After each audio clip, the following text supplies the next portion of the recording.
Hi friends, ఇప్పుడు scooty పెప్పు of bore ఎలా చేసుకోవాలో వివరంగా చెప్తాను.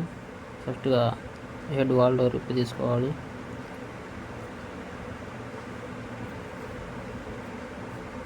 హెడ్ వాల్ డోర్ ఇప్పి తీసిన తర్వాత హెడ్ బీడింగ్ ఉంటుంది. హెడ్ బీడింగ్ ఎలా ఉందో చూసుకోవాలి, కంపల్సరీగా మార్చుకోవాలి. ఇది తర్వాత టైమింగ్ ప్లేట్ ఇప్పి తీయాలి. టైమింగ్ ప్లేట్ ఇప్పి తీసేటప్పుడు 2 బోల్డ్లు టైమింగ్ ప్లేట్కి లాగ్ వచ్చింది. లాగ్ తీసుకొని చిన్నగా 2 బోల్డ్లు ఉంటాయి. 2 బోల్డ్లు 8 నెంబర్ టీ బిట్తో ఇప్పి తీసుకోవాలి. ఇప్పి తీసిన తర్వాత టైమింగ్ ప్లేట్ ఎలా ఉందో ఒకసారి చెక్ చేసుకోవాలి. చెక్ చేసిన తర్వాత క్యాంప్ షాఫ్ట్ కంపల్సరీ పిన్ ఉండిద్ది, పిన్ ఇప్పి తీసుకోవాలి. తర్వాత హెడ్ బోల్డ్లు 4 బోల్డ్లు వస్తాయి, 4 స్టడ్ బోల్డ్లు వస్తాయి. ఈ 4 నట్లు తీసుకున్న తర్వాత హెడ్ బయటికి తీయాలి. హెడ్ బయట తీసి మనం ముందుగా కంపల్సరీగా చెక్ చేసుకోవాల్సింది క్యాంప్ షాఫ్ట్, రోకర్స్. ఈ 2 కంపల్సరీగా చెక్ చేసుకోవాలి. హాఫ్ బోర్డ్ చేసేటప్పుడు అయినా కానీ, ఫుల్ బోర్డ్ చేసేటప్పుడు అయినా కానీ.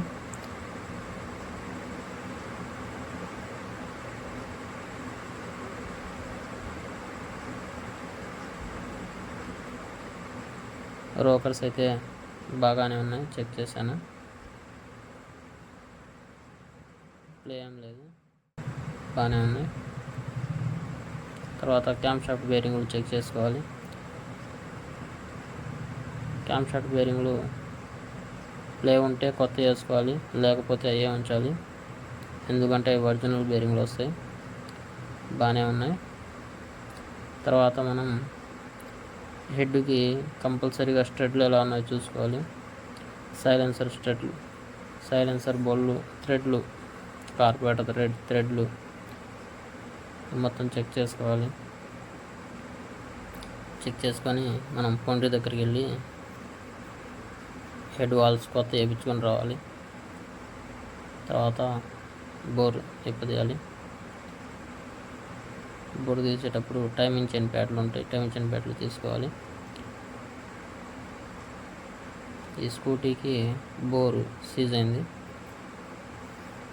చూడండి, గమనించండి. మీరు గీతలు పడ్డాయి, పిస్టన్ కూడా గీతలు పడ్డాయి, గమనించండి. జాగ్రత్తగా తీసి పిన్ను జాగ్రత్తగా తీయాలి, లాగ్ తీసి. అంతే ఫ్రెండ్స్, ఆ బోర్ తీసాం. రేపు వెళ్ళి పౌండ్రీ దగ్గరికి వెళ్ళి చేయించుకొని వచ్చి ఎల్లుండి బిగియాలి standard bore. Thank you friends, please subscribe చేయండి. మంచి వీడియోస్ మీకోసం నేను పెడుతూ ఉంటాను. క్రాంక్ కూడా ప్లే ఏం లేదు.